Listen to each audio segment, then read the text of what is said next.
Well, thank you very much, everyone. This is a great honor. And I see you have social distance on your mind, and that's a very good thing. Jovita, congratulations. Tremendous job you're doing.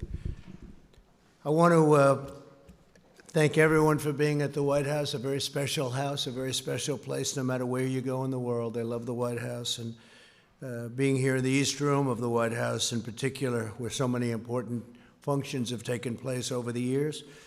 And today we're really celebrating American workers and small businesses, and we've done a job for you, and we're going to make it so as we open up our country, you're going to be in good shape as opposed to be either losing your business or how do we get some people to work here, especially since your employees were so good over the years, and those are the ones you wanted. So we made that possible for you.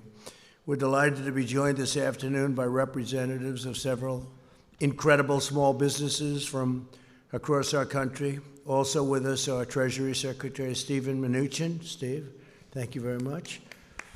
And SBA Administrator. You've been busy, Steve, by the way? A little bit, right? Broke every record in the book. And SBA Administrator, Jovita Carranza. Thank you, Jovita. Have you gone to sleep in the last 2 weeks? I don't think so, right? You broke every single lending record, numbers of loans, amount of loans, small business. It's actually a very big business when you think about it. Thank you very much, Jovita. Great job. As our nation battles against this terrible scourge, we continue to pray for the victims as well as for those Americans who are grieving their lost ones and their loved ones. There's never been anything like this. We suffer with one heart, but we will prevail. We're coming back, and we're coming back strong. We built the greatest economy anywhere in the world 2 months ago, and we're going to build it again. We're going to build it fast. It's going to go very quickly. And Larry, thank you for being here very much. You see what's going to happen. I think you have the same feeling as I do. It's going to come back very fast. Now that our experts believe the worst days of the pandemic are behind us, Americans are looking forward to the safe and rapid reopening of our country. Throughout this ordeal, millions of hardworking Americans have been asked to really make tremendous sacrifices. It's sacrifices like nobody thought would even be possible. Nobody thought would ever be talking about something like this. This virus has inflicted an enormous and painful toll on our nation's workers and small businesses. That's why last month I asked Congress to pass the Paycheck Protection Program, giving small businesses emergency economic relief to keep workers on the payroll. 4 weeks ago, I was proud to sign it into law. We did that at a great ceremony with many of the people here and the officials here, and it was something. And I can tell you, I'm going to ask Steve to say a few words, but the kind of numbers and the kind of jobs they've done and the kind of jobs that have also been saved, it's incredible. You'll be seeing that in the coming weeks. The Treasury Department and the Small Business Administration launched the program in record-breaking time, just 1 week, and in the 14 days following its launch, we processed as many loans as the SBA would typically process in over 14 years. So in 14 days, they did more work and more loans, both in terms of applications and in terms of dollar amount, than they did in 14 years. 14 days, 14 years. Easy one to remember, right? That's some record. The first round of funding provided more than 1.6 million small businesses with over $340 billion so that American workers can retain their jobs, receive their paychecks, and help our economy take off quickly once America reopens for business, which is happening right now as we sit. We're going to be all set. You all ready? I know you are. I talked to you back there. You're ready. You folks are ready. Our swift action supported or saved 30 million American jobs at least. And last week, Congress answered our call to replenish the program, and I was honored to sign an additional $320 billion for American workers into law.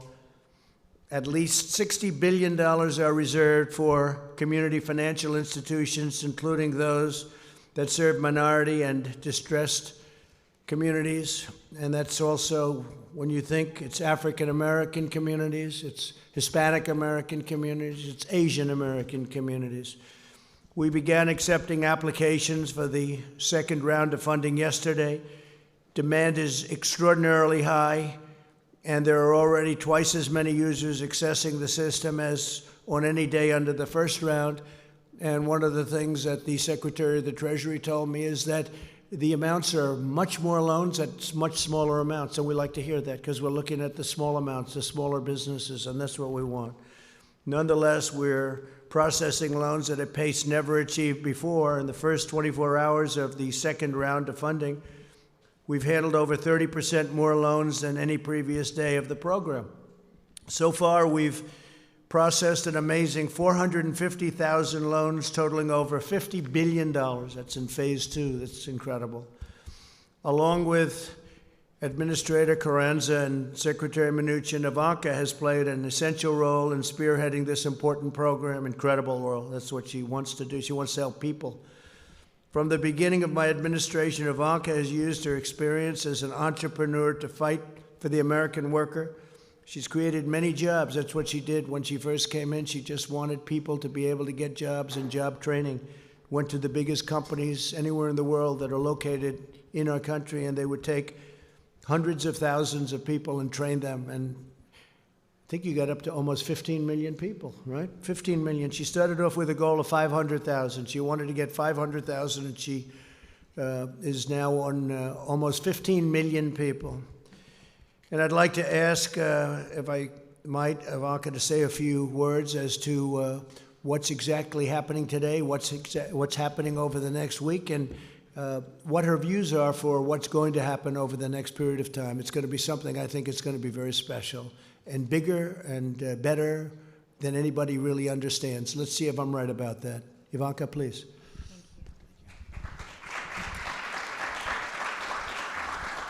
Well, thank you, everyone, and thank you, Mr. President, for convening this incredible group of entrepreneurs and small business owners who very much represent the soul and the spirit, the grit and the tenacity of America's small business owners across the nation. So we're grateful to each and every one of you for joining us here today, and very excited to hear your stories and hear specifically about how you're going through this challenge and how through the Payment Protection Program and through the PPP, you are able to keep your workforce employed. It's about your businesses thriving and growing within your communities. It's about your workforce, who each of you cares very dearly about. And I'd like to make a special call out of thanks to Secretary Mnuchin for his tireless work on this front.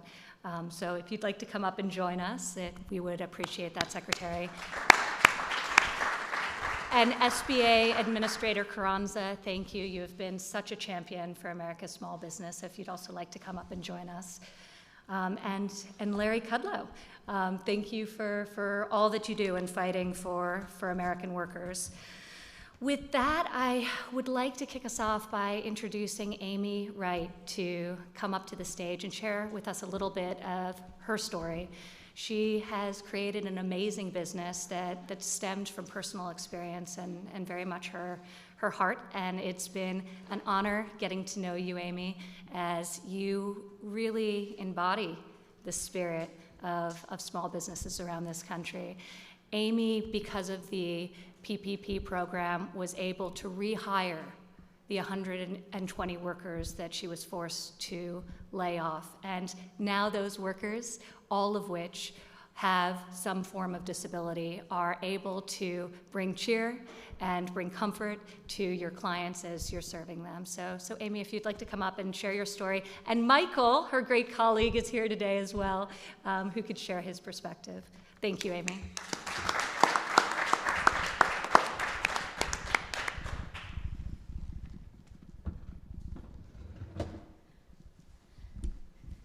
Thank you, Ivanka, Mr. President. I am so honored to be joined by my employee, Michael, who you will hear from in just a moment. Biddy and Beau's Coffee is more than a coffee shop. It's a human rights movement. We employ 120 people with intellectual and developmental disabilities, and for most of them, it's their first paying job, which made the decision for us to temporarily close all 5 of our shops especially difficult. But thanks to the Paycheck Protection Program and the incredible team at Live Oak Bank, all 120 of our employees are back on the payroll today and working from home, writing handwritten notes that we include with each online order we ship.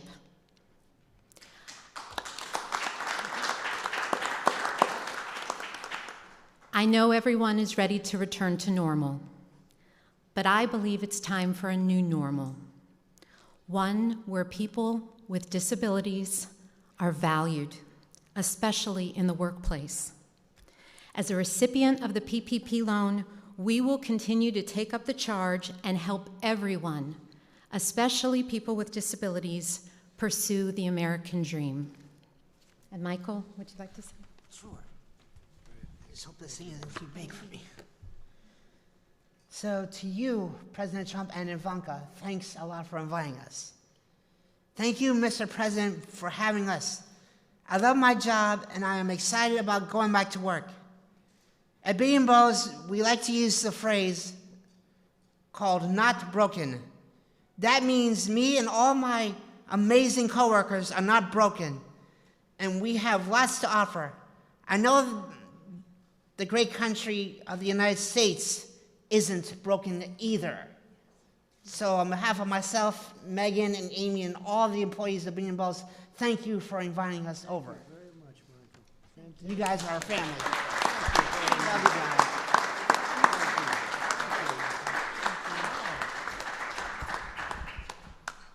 That's better than we did. Much better, Michael. You did a better job. Thank you very much. That's beautiful. Stick around. You get to hear the press ask some questions, and they'll probably be a little bit nicer if you're in the audience, right, Amy? That's pretty good. Also, I'd like to ask Tony Stafford, Chief, sort of the boss, I guess you could say, chef and founder. You're the boss, right? Wouldn't you say? Of Ford's Fish Shack. And I hear it's good stuff. How about explaining, please? Best? Oh, I'll have it. Be careful. Thank you. Come on up, please.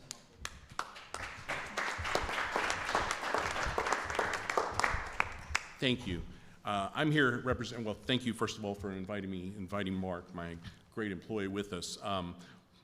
We're here representing the restaurant industry, which has been really hurt hard by this with the closures and things like that, so I'll keep it brief.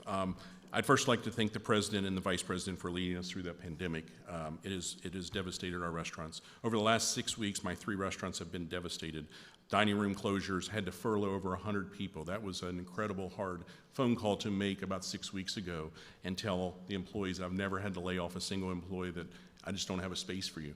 We just don't have, the restaurants are closed, and it was just extremely hard, and it was very emotional, and it was one of the hardest choices I ever had to make. So it was tough, but I promised every employee we would do our best to bring them back, and we would fight every day, tooth and nail, to get them back into the restaurants and be successful like we were the 10 years before all this terrible stuff happened.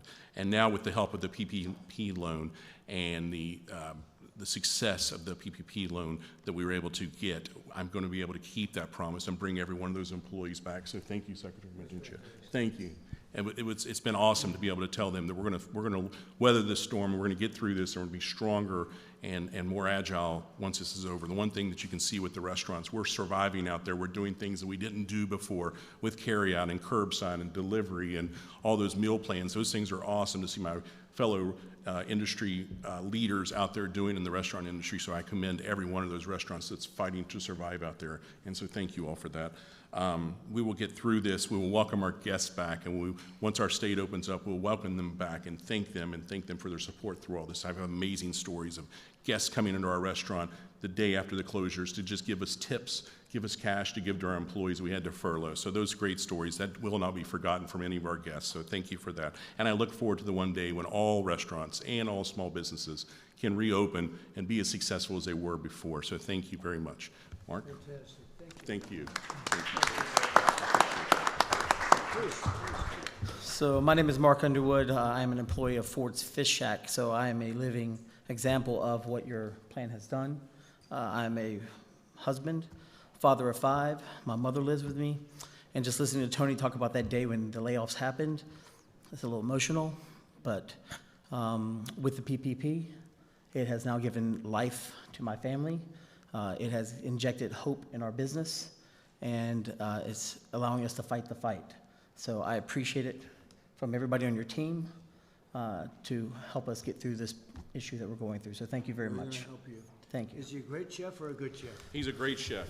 Thank you very much. Thank you. Thank you. Larry. Thank you. That's great. That's a great story. Your mother lives with you, 5 children. That's a great story. So that was a rough day, right? Wasn't it? Huh? Never happened to you before, probably. Yeah, happened to a lot of people. It never happened before. So, but we're bringing it all back. You know, there have been a couple of places that have opened, and I don't know if you saw this, Tony. They have some restaurants, and they have lines that are very long to get in. People want to be back. They want to come back. We're going to bring a country back. They want to get to work. And I know you were in that category very much, so it's great. Thank you, fellas, very much. Jackie Crick, CEO and founder of ECU Communications. Jackie, please.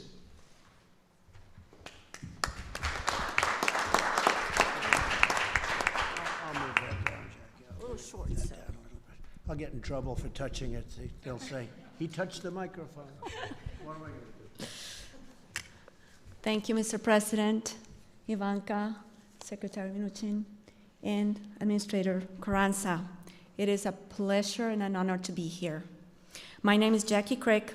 I'm originally from Bogota, Colombia, in South America. Yay. And I've been here many years, and a big part of those years that I've been here, I've been CEO of ECU Communications, which I founded 16 years ago. We focus on advertising and marketing with niche products for diversity recruitment and outreach programs. But more than anything, we're a woman-owned small business, minority-owned 100%. So just like many of the stories that I've heard before me, and I'm sure the ones that are coming, we are concerned about the future. And being able to get that PPP loan has given me and my staff a little peace of mind to know that we're going to be okay.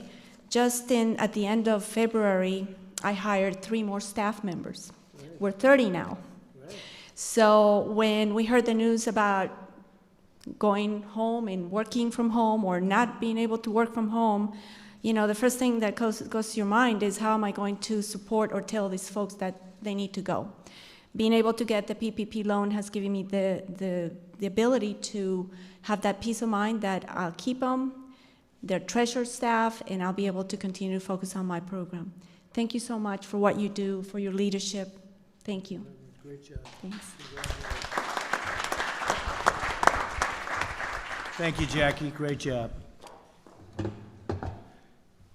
Chris Stansbury, co-founder and partner, West Virginia Eye Consultants. I like West Virginia, you know. I like it. We'll put that up. Everyone likes you, sir. I like it. They like me, too. Thank you, Mr. President. Thank you, Ivanka, Mr. Secretary, Madam Administrator. Appreciate the opportunity to be here today. It's just an honor and a privilege as a small business owner. It's very meaningful to have this opportunity. My company is called West Virginia Eye Consultants, based out of Charleston, West Virginia. And we started in 2011, and we had 2 doctors, 1 employee, and 1 location. And over the last 9 years, we've been blessed with a lot of growth. We've worked hard. And in February, we celebrated our 9th anniversary with 7 locations, 7 doctors, and almost 60 employees. So it's been a great ride. But just a month later, thanks to COVID-19, we shut most of it down. And my partners and I were just overwhelmed, just bewildered. We weren't sure how we were going to survive this. But thankfully, Congress passed the CARES Act, and President Trump signed that into law. And as part of that, the PPP loans became available. And my partners and I applied for PPP loan through the SBA, and we were so gracious and so thankful to receive that, because it's been a lifeline for us. As soon as we received those funds, we were able to start paying our utilities, our rent, and start bringing some of those employees back that we need to get staged to begin to reopen the economy. And so we're just so grateful for President Trump's leadership and Congress for working with him to get us through this crisis. So thank you so much, sir. We appreciate all your help. Thank you. So you do eye examinations, doctor? Yes, sir. And you do glasses and all that? I may have to see you. Okay? I guarantee you're probably better than these high-priced people. I used to see the highest priced, and they were not the best. I'll bet you're better than all of them. So I may have to see you, doctor. I'm serious about it. We can do something quickly, all right? You move quickly too, right? No long meetings. Good. I may have to see you, doctor. Thank you. Tissa Clark, President and CEO, J.D. Clark Professional Services. J.D. Clark. Hi. Come on up. Please.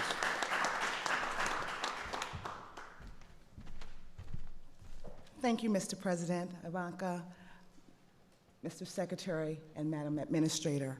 I am Tissa Clark, President and CEO of J.D. Clark Professional Services. I am a general contractor and property maintenance manager for the affordable housing, hospitality, as well as our government agencies, particularly our nonprofits. Most of my employees are the underserved, underemployed, or unemployed. And having the opportunity to be able to apply for a program such as the Paycheck Protection Program allowed me to keep those individuals employed. As a small business owner, my company is based out of Prince George's County, Maryland, and I've been in business for 12 years. And as a small business owner, we never want to fire or lay off, and even to the extent of ourselves not receiving a paycheck. And so I forgoed my paycheck until I could get funds. And so now with the funding that we received via M&T Bank on last Monday, it has allowed us to continue to pay our staff and for even myself as the business owner to once again take a paycheck. So this program is phenomenal for our small businesses. Also, as a side note, Madam Administrator, I did also apply for the Economic Injury Disaster Loan, and I did receive my advance on Tuesday of last week. So these programs are very critical for the small business community, but I do believe that we as small business are strong and we are resilient and we will bounce back. Thank you. Have you ever thought about running for office? You could do it very easily. Huh?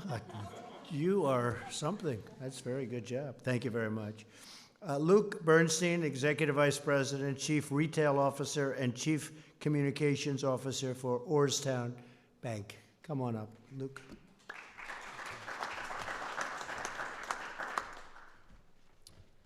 Thank you, Mr. President. Ivanka, Secretary Mnuchin, Administrator Carranza. I'm Luke Bernstein, proud to be here representing Orrstown Bank. I'm proud of our board, I'm proud of our entire team, and I'm proud of my fellow community bankers throughout the country who've rolled up their sleeves and worked tirelessly to help communities working around the clock and helping them gain access to paycheck protection funds. Orrstown is a small 101-year-old community bank based in Pennsylvania and Maryland, and in just 14 days, we were able to process approximately 1,500 paycheck protection loans totaling $370 million. In those 2 weeks, Orrstown processed more loans in total amount than we did in an average year last year. We did more SBA loans in 14 days than in our entire 101-year history. Why? Because this is about the communities. This is not about Orrstown Bank. This is not about banks. This is about people. The stories you're hearing today. This is about what's going on Main Street. The stories of what's happening with the Paycheck Protection Program are not only heartwarming, they're inspirational. We're helping pizza shops, delis, healthcare workers, repair shops, construction companies, and countless others get access to these funds. These people need this money. They're getting a lifeline through this program. Every job is life-sustaining to someone, and the PPP is saving the livelihoods of those in our communities. We want to thank you, Mr. President, for your leadership during this extraordinary and unprecedented time, and for partnering with community banks and Congress to help us and give us the opportunity to do what we do best, and that's serve our communities through the good times and the bad. You have unleashed the innovation of the private industry and we are going to respond. We also want to thank Secretary Mnuchin and Administrator Carranza and Congress for supporting this program and giving the opportunity to community banks around the country to join together and help those in need. With this program, we can do that. Thank you, Mr. President. Thank you. Thank you very much, Luke. That's a beautiful job. Brandon Hudson, President, Ed and Jim's Body Shop. I know what that means. I'll bet you fix beautiful cars. You make them beautiful, right? I'll bet you do. Please come up. Thank you, Mr. President, and Ivanka, Secretary. And instead of celebrating on our anniversary on April 1st of being in business, we began furloughing employees. So I would like to take the opportunity to thank President Trump for quickly signing the PPP into action. Because of this program, Ed and Jim's is able to rehire all of our furloughed employees and provide them with a paycheck starting this week. This program has given our small business the funds needed to operate and maintain through this crisis. With everything we've gone through, I can't extend our thank you enough to President Trump for everything he's done for small businesses like us in the automotive industry at a time where our business really depends on people leaving their house and driving. So, Mr. President, thank you very much for what you've done for us and the industry. Thank you. Thank you. And what do you do with cars? Explain, maybe. Our businesses, we repair cars. We're a collision repair shop, Parkville, Maryland. So we work with a lot of insurance companies. We have walk-in customers. So if you get into an accident, unfortunately, we're here to help you out. Can you generally fix, like when there's a problem with a car, can you generally fix it without sending for new pieces? Or do you generally have to put new pieces on if it's a big collision? It depends. A big collision, we're mostly probably replacing some stuff, but we can repair a lot of things. So, we've been fortunate enough that we are able to repair a lot of things, but, with the demand for manufacturers to move to producing other things such as PPE and things like that, we're a little nervous about what that means for the future for us right now. But, we know you'll do the right thing for us. After today, you'll have a lot of customers. We appreciate you, sir. Thank you. Thank you very much. Thank you, Brandon. Thank you, Brandon. Allie Mills, Executive Vice President, Plum Contracting, Inc.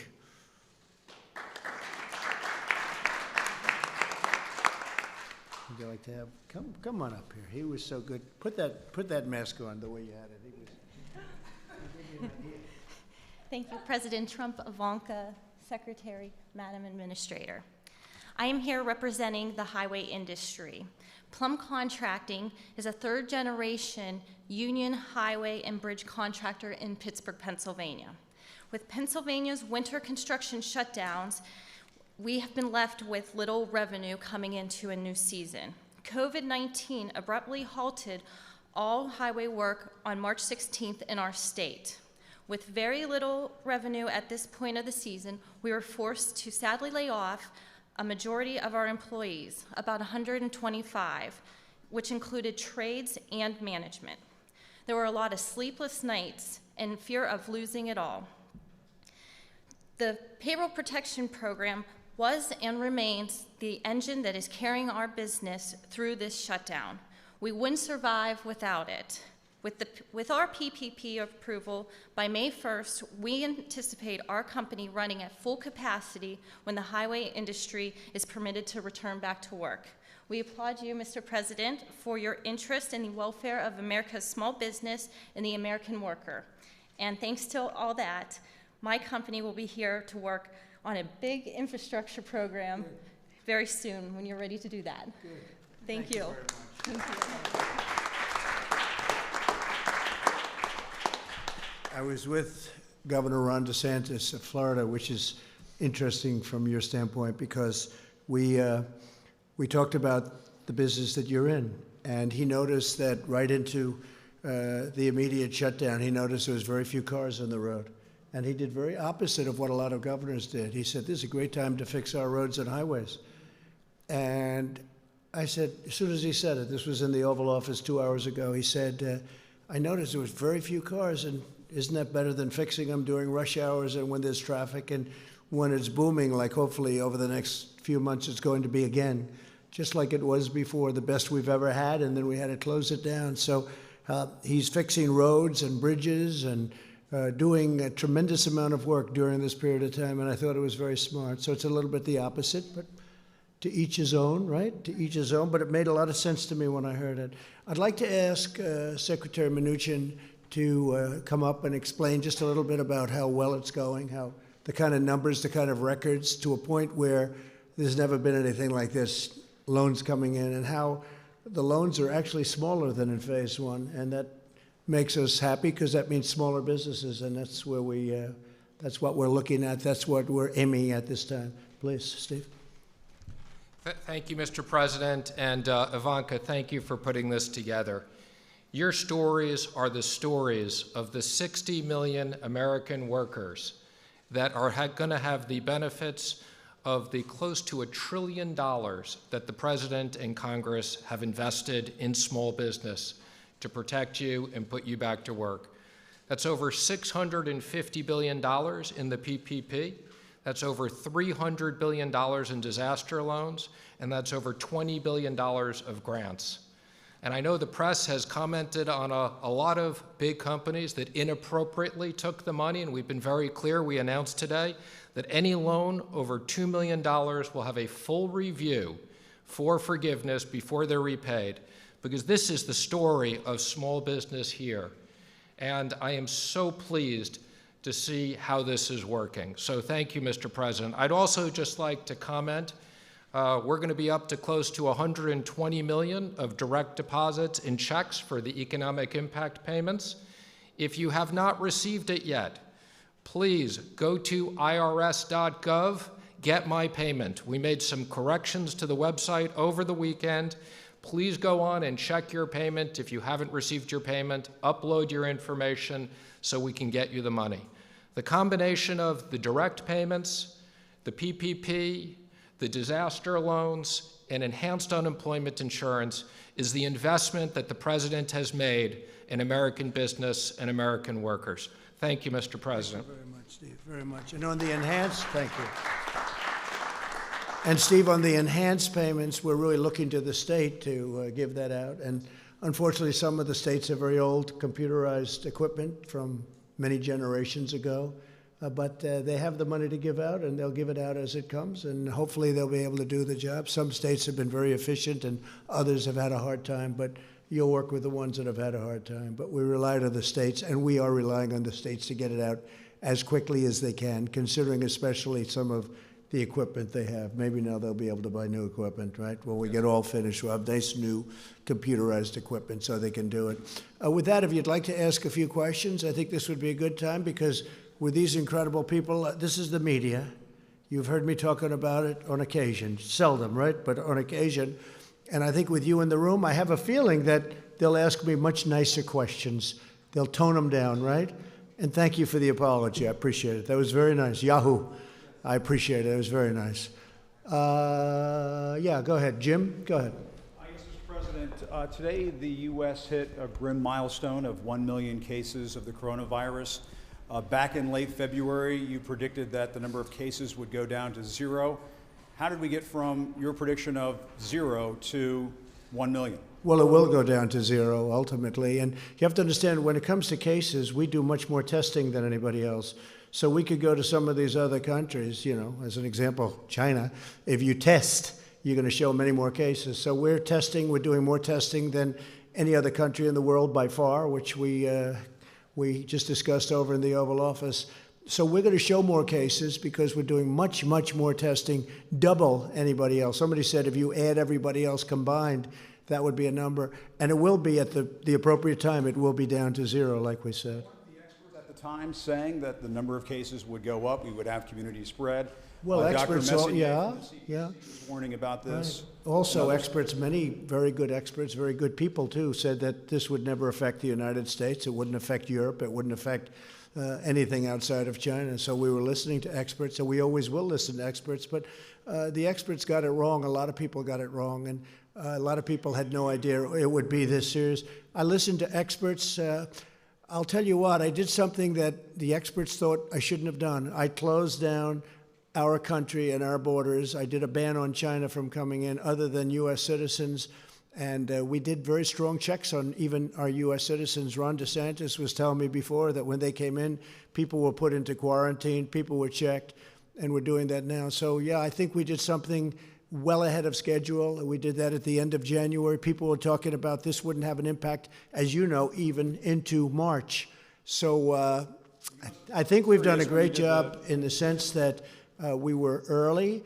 I think by banning China, and banning people coming in who would have been very heavily infected, we probably saved hundreds of thousands of lives. So on that, I'm very proud. Yeah, please. Mr. President, it's actually Secretary Mnuchin as well. What about the idea of another round of stimulus payments to American taxpayers directly? Democrats, of course, up on the Hill are talking about the idea of a guaranteed income, which obviously could go on for months and months and months. Yeah. What about another round of Well, I stimulus like the idea of payroll tax cuts. I've liked that from the beginning. That was a thing that I really would love to see happen. A lot of economists would agree with me. A lot of people agree with me. And I think, frankly, it's simple. It's not the big distribution, and it would really be an incentive for people to come back to work and for employers to hire. The double tax on the company and also on the person. That's what I like. And something like that could happen. Also, I think you have to look, because a lot of people are talking, I assume your next question would be about states. And Steve and I talk about it, and I talk about it with Mitch and with Kevin and with everybody. And the problem with the states is we're not looking to recover 25 years of bad management and to give them the money that they lost. That's unfair to other states. Now, if it's COVID related, I guess we can talk about it.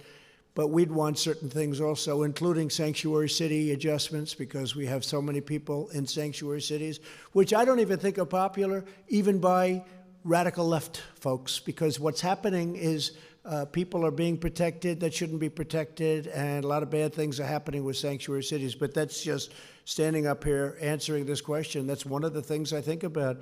If we were going to do something for the states, I think they'd probably want something having to do with sanctuary cities, something having to do with other different points that we can discuss a little bit later on. Yeah, Jeff, go ahead, please. Mr. President, you're going to sign an executive order today about meat packaging plants. It affects liability for them. What efforts or what measures are you looking at for liability for other industries and other businesses? Well, we haven't been talked about. It hasn't been asked on other industries yet. But with the meat packing and with the transportation, we have had some difficulty where they're having a liability that's really unfair to them, and we're going to be doing that. I think, Mark, we're going to be doing that fairly soon. It's getting drawn up. I should be signing that over the next hour or so, taking the liability, which frees up the entire system, and I fully understand it. Not their fault. Yeah, please go ahead. Thank you, Mr. President. No, over here first. Mr. President, I just want to go back to what we discussed a little earlier today. Are you considering asking airlines to test passengers on international but also domestic flights? Yeah, we're looking at doing it on the international flights coming out of areas that are heavily infected. As you know, Brazil is getting to that category. I think they're going to be okay. I hope they're going to be okay. He's a very good friend of mine, the president. But I think that we're going to look at it from the standpoint, I was discussing that with the governor of Florida, with Ron, a little while ago. So we're going to be looking at that coming in from other countries, frankly, but South America seems to be one that's talked about because they have so much business going into Florida. With all of that being said, Florida's done incredibly well, and they're starting to open up very rapidly. But we will be looking into that in the very near future. We're looking at it very strongly. And the airlines will have this responsibility? Either the airlines or government, one or the other. We're working with the airlines. Maybe it's a combination of both. Kristen, go ahead. Thank you, Mr. President. Some health experts say the U.S. needs 5 million tests per day by June in order to safely reopen. You unveiled a plan yesterday that will increase testing, but not by that much. Why not? And can you get to that benchmark? Well, it will increase it, and it'll increase it by much more than that in the very near future. We're way ahead of everyone on testing. We haven't been given the press in terms of, I think, fairness of the press, but that's okay, and that's why I appreciated the statement before by Yahoo. We are way ahead on testing. We are the best in the world on testing. We've tested much more than anybody else, times 2. or every country combined. We've tested more than every country combined, and they keep talking about South Korea, and I'm very friendly, as you know, with President Moon, who just had a great victory, a new victory, as we're very happy about. But he will tell you how well the United States has done on testing, and he told me that very strongly. The quality of our test is the best, and the number is the best. Now, with all of that being said, we will be going to an even higher number, and it goes up exponentially. And I've told you that. We inherited a very broken test, a broken system and a broken test, and within a short period of time, we were setting records. So we have set records. We've done more than the entire world combined. We've done more than any other country in the world. So I think we've done a really good job. Now, with that being said, not everybody feels as strongly about testing as others. We have some governors that are very strong on testing. We have other governors, frankly, that aren't nearly as strong on testing. Their test is much more modest, and their real test is when people stop getting sick, and they'll be able to do that too. And I understand both systems very well. But we're going to maximum testing, even though some people won't even want to use it. I hear you saying you're confident you can surpass 5 million tests per day? Is that? Oh, well, we're going to be there very soon. If you look at the numbers, it could be that we're getting very close. I mean, I don't have the exact numbers. We would have had them if you asked me the same question a little while ago, because people with the statistics were there. We're going to be there very soon. We're really doing, I mean, I watched your report on NBC today, and it was an incorrect report, because we're really doing a great job on testing. Unfortunately, the administration, the people that work our government, hasn't been given the kind of credit that it deserves. Last month, it was about ventilators. Now we have so many that we're able to give them to Italy, France, Spain. Other countries have been asking us for ventilators. We're making over 150,000. We've distributed thousands and thousands. New York is in great shape with what we've done, as you know. New Jersey's in great shape. We spoke just recently. Ivanka just spoke with the governor, and they're in very good shape with the ventilators. I mean, everybody has, and most of them have far more than they'll ever need. They're starting to send them back. So nobody went without a ventilator, and yet if you read the media from a month and a half ago, it was all about ventilators. And ventilators are tough. That was a tough thing, but we should be very proud of our country. We took assembly lines, and they converted from cars and other things into ventilators. And the job that we've seen has not been seen since World War II. What they have done in terms of the manufacture of very high-grade ventilators is amazing. So now we don't hear about that. And I noticed that the testing is starting to die down, because we now have the best testing anywhere in the world by far, and we have more. And that's a good thing. That's a very good thing. I'm happy about it. We had a call yesterday with governors, and I will say that I'm sure many of you were on that call, even though you shouldn't have been. They shouldn't have been, Amy, but they were. I wonder how that happened. But you heard the governors were thrilled. Now, the following day, if you'll get a Democrat on the call, they'll say, you know, I saw some of them today. They were so thrilled yesterday on a call that they thought was a close call. And today they were good, but they weren't the same as they were yesterday, because that's the business. They want to try and win on November 3rd. But we're doing a job the likes of which nobody's ever done. And I'm not talking about myself. I'm talking about people in the Army Corps of Engineers, where we built hospitals, where we built thousands and thousands of beds all over the country. New York, what we did was incredible. 2,900 beds in a matter of days. What they've done is so incredible. And FEMA, what they've done. And the doctors and the professionals and all of the people that you see me with all the time. You know, these are great people.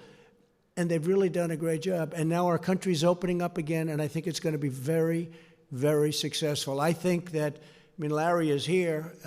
We talked about it, and we talk about it all the time.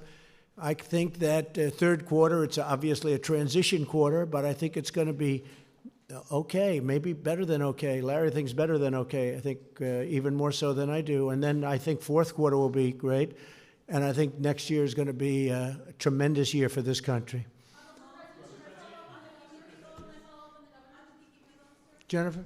Yes, on the PPP loans, can you say who's going to be responsible for that review that Secretary Mnuchin mentioned on the loans above $2 million? Who exactly will be responsible? The SBA will be responsible, and they have a team of people. They'll bring in additional people, And again, I want to assure the American public and the American taxpayers, we will make sure that these certifications were done accurately, or the loans won't be forgiven and there will be liability.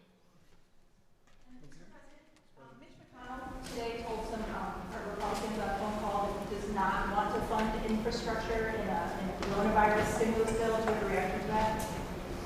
I think Rich is looking at it, as I do, to an extent, as the infrastructure. He likes infrastructure, we all do. We have to rebuild our country. $8 trillion has been spent. I wasn't in favor of it. I can tell you that in the Middle East. $8 trillion, think of it. And yet you wanted to fix a pothole in a roadway or in a highway in this country, and you didn't do it because they didn't have the money, because so much money was spent in the Middle East.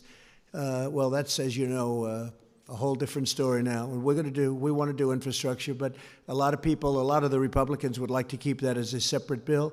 So we'll see how that works out, Jennifer. We'll see. Yeah, please. Mr. President, you said at the top of your remarks that you feel the worst of the pandemic is behind us. But without a treatment, without a vaccine, the state's now reopening. How can you be so sure? Well, I think that, like other things, hopefully we're going to come up with a vaccine. You never know about a vaccine, but tremendous progress has been made. Johnson & Johnson and Oxford and lots of good things. You've been hearing the same things as I do.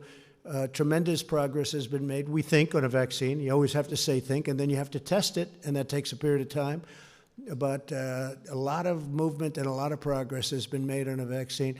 But I think what happens is it's going to go away. This is going to go away. And whether it comes back in a modified form in the fall, we'll be able to handle it. We'll be able to put out spurts. And we're very prepared to handle it. We've learned a lot. We've learned a lot about it, the invisible enemy. It's a bad enemy. It's a very tough enemy, but we've learned a lot.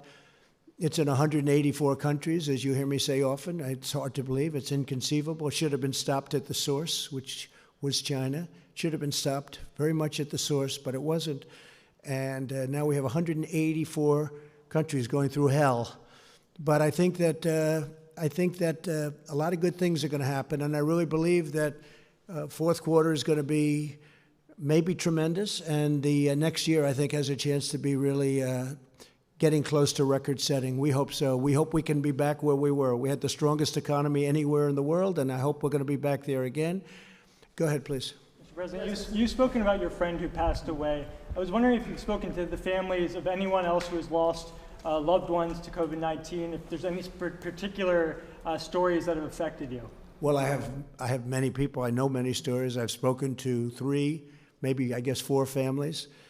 Unrelated to me, I lost a very good friend. I also lost 3 other friends, 2 of whom I didn't know as well, but they were friends and people I did business with, and probably almost everybody in the room did. And it's a bad death. It's a bad thing. It grips onto some people. Now we found out that young people do extraordinarily well. That's why I think we can start thinking about schools. But of course, we're ending the school season, so it wouldn't be you wouldn't be back for too long. I notice where Purdue University, a great school in a great state, wants to open and have students come in. I think that's correct. Some colleges, I think I saw Harvard wants to have students come back in the fall.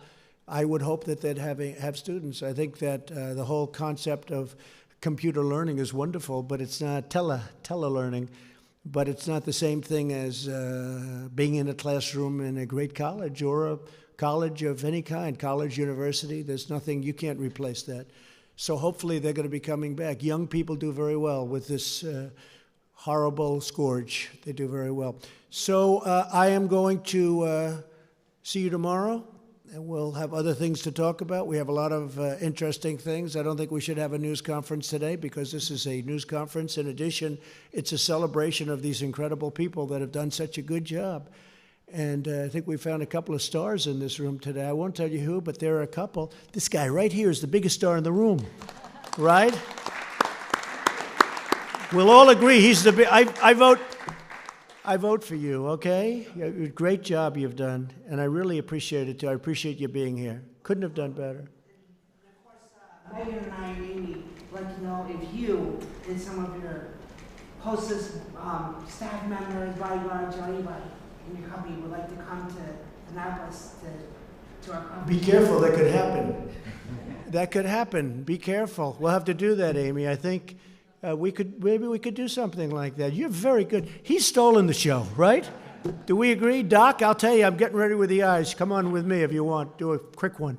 Want to save a lot of time. We need time. We're opening up the country, Doc, so we need a little time. We can't spend too much. I don't want to spend 2.5 hours at an eye doctor, right? Okay, so we'll think about that. We want to do that. I want to thank everybody, in particular, Jovita. I want to thank you very much. And Steve, you're working. I can call Steve at any time. I can call him at 2 in the morning, 6 in the morning. It doesn't make any difference. I say, did I wake you? The answer is always no. He's doing a great job. We're proud of him. And everybody is, everybody. Our government, we have to be proud of our government, and we have to be proud of our country. These are really terrific people.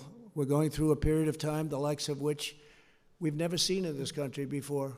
Certainly, even if you go back into 1917, it was the worst of all time, but it was also not as bad here. It was very bad. It was very rough. It was a bad one, but it wasn't quite like what we're going through right now. And it's because of the amazing, when you look at how contagious this is, where people literally just being in the same area with other people, it catches. So I'm very proud of this country, I have to say. I'm very proud to be your president, and I'm very proud of this country. Thank you very much, everybody. Thank you.